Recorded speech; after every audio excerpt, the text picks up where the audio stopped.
सबसे पहले what is tax हम जानेंगे, टैक्स क्या होता है। उसके बाद टाइप ऑफ टैक्सेस, किस किस टाइप के टैक्सेस होते हैं। इनकम टैक्स क्या है, वेरियस हेड्स ऑफ इनकम क्या है, विच इनकम टैक्सेबल इन इंडिया, कौन सी इनकम है जो कि टैक्सेबल होगी इंडिया में। गवर्नमेंट का मेजर सोर्स क्या है रेवेन्यू का, government major source of revenue क्या है। आइए तो स्टार्ट हो जाए।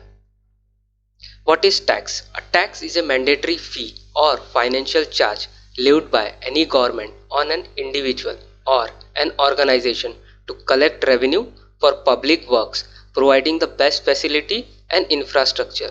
The collected fund is then used to fund different public expenditure program. इसका मतलब क्या है, गवर्नमेंट जो भी पैसा हमसे लेती है टैक्स के रूप में, वो फंड उसे हम बोलते हैं टैक्स, और वो टैक्स जाता है पब्लिक के वेलफेयर के लिए, जैसे कि डिफेंस की जो सैलरी होती है, जो हमारे आर्मी नेवी एयरफोर्स होते हैं वहाँ पे होती है उनके लिए। उसके बाद जो हमारे लिए रोड बनते हैं, डैम बनता है, रेलवे के ब्रिज बनते हैं, रेलवे लाइन बनती है, तो ये सब वर्क के लिए जो पैसा लगता है वो पैसा गवर्नमेंट टैक्स के थ्रू हमसे कलेक्ट करती है और इसे ही हम टैक्स कहते हैं।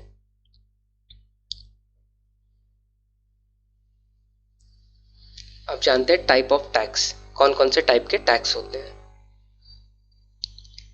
एक होता है डायरेक्ट टैक्स। अब डायरेक्ट टैक्स क्या होता है, direct tax is a type of tax where the incidence and impact of taxation fall on the same entity और person. Example income tax, wealth tax, gift tax. अब ये क्या बोल रहा है, जो डायरेक्ट टैक्स होता है वो डायरेक्ट इम्पैक्ट करता है जिस पर्सन ने वो इनकम अर्न की है उसी को वो भरना है, यानी कि जो पर्सन अर्न करेगा इनकम वही भरेगा, उसी के ऊपर उसका इम्पैक्ट आएगा, वो होता है डायरेक्ट टैक्स। अब दूसरा क्या होता है, दूसरा है indirect tax. In the case of indirect tax the burden of tax can be shifted by taxpayer to someone else. Indirect tax has the effect to raising the price of the product on which they are impose. Custom duty, GST are example of indirect tax. अब जो indirect tax होता है वो ऐसा होता है कि जो पर्सन जिसने वो इनकम अर्न की है तो वो नहीं भरता, वो शिफ्ट करता है। जैसे कि आपने जीएसटी में देखा है कि जो आप दुकानदार से जब सामान खरीदते हो वो आपसे जीएसटी चार्ज करता है। मतलब क्या करता है, वो जो जीएसटी उसे पे करना है वो आपसे कलेक्ट करता है, वो अपनी जेब से नहीं भरता है, तो इस तरह वो शिफ्ट करता है बर्डन।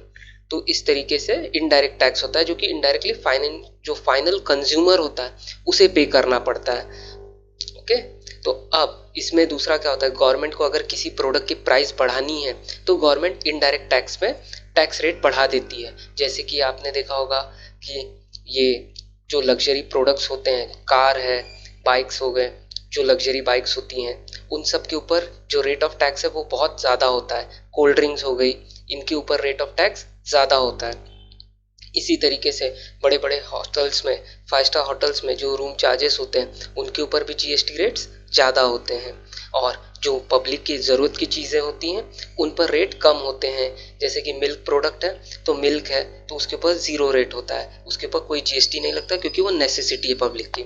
ऐसे ही सैनिटरी पैड्स हैं उसके ऊपर भी रेट एकदम नॉमिनल होते हैं, लेकिन उसके अगेंस्ट जो लग्जरी प्रोडक्ट होंगे उन सब के ऊपर रेट्स हाई होंगे। और गवर्नमेंट को जिस भी प्रोडक्ट के ऊपर कंजम्पशन को रोकना होता है उस प्रोडक्ट के दाम बढ़ाने के लिए गवर्नमेंट इनडायरेक्ट टैक्स के जो रेट होती हैं जीएसटी के वो बढ़ा देती हैं। इसी तरीके से कस्टम ड्यूटी भी, जो प्रोडक्ट उनको लगता है कि हाँ ये देश में हमारे आके हमारे देश के ट्रेड और फाइनेंस को इफेक्ट करेंगे तो उस प्रोडक्ट के ऊपर वो इम्पोर्ट ड्यूटी ये सब बढ़ा देते हैं ताकि वो लोग कम से कम इम्पोर्ट हों और हमारे देश का जो ट्रेड है उसको इफेक्ट ना करे। ओके, अब हम आगे जानते हैं इनकम टैक्स। अब इनकम टैक्स क्या है जो कि आज के टाइम में बहुत ज़रूरी है, हम सबको पता होना चाहिए। Income tax is govern by income tax act 1961। जो इनकम टैक्स एक्ट है इसे गवर्न कौन करता है, इनकम टैक्स 1961। ऐसा नहीं है कि 1961 में ही इनकम टैक्स आया, इससे पहले भी टैक्स के रूल्स रेगुलेशन और लॉ थे। जैसे कि इनकम टैक्स एक्ट 1922 था जो कि बाद में चेंज हुआ 1961, और अब जो अपकमिंग होगा वो है डायरेक्ट टैक्स कोड 2011। इसके ऊपर प्लानिंग चालू है अभी तक गवर्नमेंट की। And in every year the month of Feb budget is proposed and necessary amendment are made to the act through finance bill। अब जो हर साल बजट आता है फेब में, जो पेश करते हैं पार्लियामेंट में, वो क्या करता है, जो 1961 का जो हमारा इनकम टैक्स एक्ट है उसमें क्या चेंजेस करना है ताकि गवर्नमेंट को कितना रेवेन्यू जनरेट हो, ताकि हम अपने जो बिल्स रहते हैं, जो बैलेंस ऑफ पेमेंट है, वो कैसे हम मैनेज करें। तो वो सब वो देखते हैं कि हमें बजट में क्या क्या, मेडिकल की फैसिलिटी के लिए कितना पैसा चाहिए, तो वो देखते हैं, उस बेसिस पे वो कैलकुलेट करते हैं और अपना टैक्स का हर एक जगह पे रेट रखते हैं कि भाई इससे ये इतना पैसा कलेक्ट होगा। तो वो होता है इनकम टैक्स, जो डायरेक्ट पर्सन को भरना पड़ता है अपने इनकम के ऊपर, और ये डायरेक्ट टैक्स होता है। अब वेरियस हेड्स ऑफ इनकम क्या है, जो डिफरेंट डिफरेंट हेड्स हैं, कौन कौन से ऐसे हेड हैं इनकम के जिनके ऊपर टैक्स लगता है, आइए अब हम वो जानते हैं।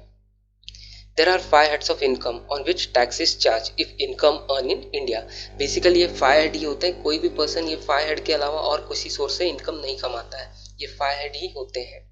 आइए जानते हैं क्या है। सबसे पहले इनकम फ्रॉम सैलरी। अब कोई पर्सन जो जॉब करता है उसे सैलरी मिलती है, तो वो सैलरी अगर बेसिक एग्जम्पशन लिमिट के ऊपर हो जाती है तो उसके ऊपर टैक्स लगेगा। तो एक हो गई इनकम फ्रॉम सैलरी। दूसरा इनकम फ्रॉम हाउस प्रॉपर्टी। अगर कोई पर्सन थोड़ा रिच है, उसके पास 2-3 घर हैं, तो कुछ घर को वो रेंट पे देता है, भाड़े पे देता है, तो उससे जो उसे रेंट मिलता है, भाड़ा मिलता है, वो भी टैक्सेबल होता है, वो एक इनकम हो गई। दूसरा है income from business and profession. अब कोई पर्सन जो जॉब नहीं करते हैं, तो बहुत से पर्सन रहते हैं वो कुछ बिजनेस करते हैं, जैसे कोई शॉपकीपर हो गया, कोई फैक्ट्री ओनर हो गया, कोई कंसल्टेंट है प्रोफेशनल, जैसे कि सीए हो गए, लॉयर हो गए, इंजीनियर्स हो गए, सीएस हो गए, तो ऐसे जो अपनी प्रोफेशनल सर्विस देते हैं, तो वो भी, तो उनकी जो इनकम होती है वो business income from business and profession में आती है, वो सैलरी नहीं है, क्योंकि वो अपने कंसल्टिंग चार्जेस लेते हैं। उसके बाद होता है कैपिटल गेन। अब कैपिटल गेन ये चीज़ है ऐसी, जैसे किसी ने अपनी कोई प्रॉपर्टी बेची है, घर है उसके पास, उसने बेचा, तो उससे जो उसे सेल की जो अमाउंट मिली है, वो अमाउंट और उसने जब खरीदा था वो अमाउंट का जो डिफरेंस होगा, अगर पॉजिटिव डिफरेंस है तो वो उसकी इनकम होगी, उसके ऊपर कैपिटल गेन टैक्स लगेगा।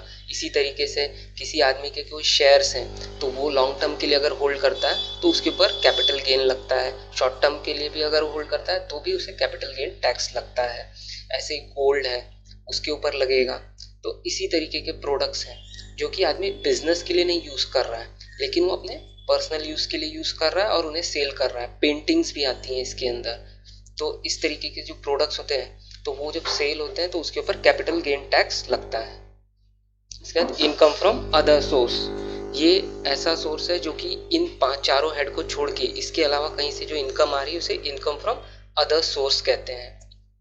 इसके अंदर होगा जैसे कि आपको एफडी रखी है आपने, उससे जो इंटरेस्ट मिलता है वो अदर सोर्स में जाता है। फैमिली पेंशन मिलती है, वो अदर सोर्स में चली जाती है।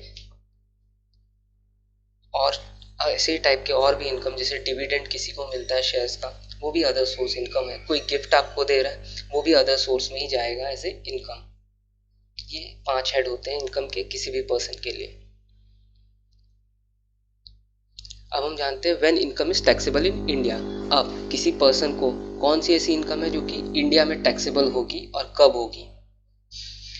अब income resident and ordinary resident, resident but not ordinary resident and non resident. ये जो resident, ordinary resident, resident but not ordinary resident और नॉन रेसिडेंट, ये एक स्टेटस होता है इंडिविजुअल का। अब इस स्टेटस के बेस पे ही हम देखेंगे कि कौन से पर्सन को कब उसकी इनकम इंडिया में टैक्सेबल होगी। सबसे पहले इंडियन इनकम। ये जो हमारे 5 हेड जो हमने अभी से पहले पढ़े, तो वो 5 हेड जो इनकम के थे, वो जो resident and non ordinary resident है, इंडियन इनकम है तो वो टैक्सेबल होगी इंडिया में। Resident but not ordinary resident है तब भी टैक्सेबल होगी इंडिया में, और नॉन रेसिडेंट है उसे भी टैक्सेबल होगी इंडिया में, क्योंकि वो इंडिया में अर्न हुई है। अब उसके बाद फॉरेन इनकम 1। अब रेसिडेंट एंड ऑर्डिनरी रेसिडेंट है, उसे ये इनकम टैक्सेबल होगी इंडिया में। Resident but not ordinary resident, उसे ये टैक्सेबल नहीं होगी इंडिया में। एंड नॉन रेसिडेंट, उसे भी नहीं टैक्सेबल होगी। अब foreign income 2। Resident and ordinary resident, इसे टैक्सेबल होगी इंडिया में। Resident but not ordinary resident, इसे भी ये टैक्सेबल होगी फॉरेन इनकम 2 इंडिया में। नॉन रेसिडेंट, इसे नहीं टैक्सेबल होगी क्योंकि वो इंडियन रेसिडेंट ही भी नहीं है वो इसके लिए। अब हम जानते हैं क्या है foreign income 1 and foreign income 2। Foreign income 1, income from salary, house property, business, profession, not control from India capital gain and other source. अब ये जो हम लोग जो 5 हेड इनकम के जो पढ़े थे, तो यही सब 5 हेड जब कोई पर्सन किसी और कंट्री से कमा रहा है तो उसे हम बोलते हैं फॉरेन इनकम 1। तो आप इसमें देखोगे कि जो resident but not ordinary resident है, इस केस में डिफरेंस आया है कब टैक्सेबल होगी इंडिया में। तो जो फॉरेन इनकम 1 है वो टैक्सेबल नहीं होगी इंडिया में। अब फॉरेन इनकम 2 क्या है, जो business and profession control from India है, तो वो टैक्सेबल होगा इंडिया में, क्योंकि उसे कंट्रोल इंडिया से किया जा रहा है, तो हम मानेंगे कि ये इंडियन इनकम है, इसलिए वो resident but not ordinary resident के केस में टैक्सेबल होगा इंडिया में। अब हम जानते हैं major source of income. Government major source of tax collection is indirect tax as it is paid by all without any threshold limit.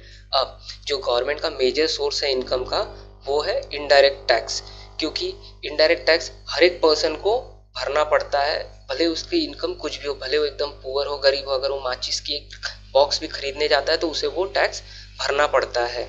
लेकिन income tax में वैसा नहीं है, उसके लिए वो है बेसिक एग्जम्पशन लिमिट। अगर वो बेसिक एग्जम्पशन लिमिट क्रॉस करता है तो ही उसे वो टैक्स भरना पड़ता है। Thank you. अगर आपको ये वीडियो अच्छी लगी तो प्लीज़ लाइक एंड सब्सक्राइब कीजिए।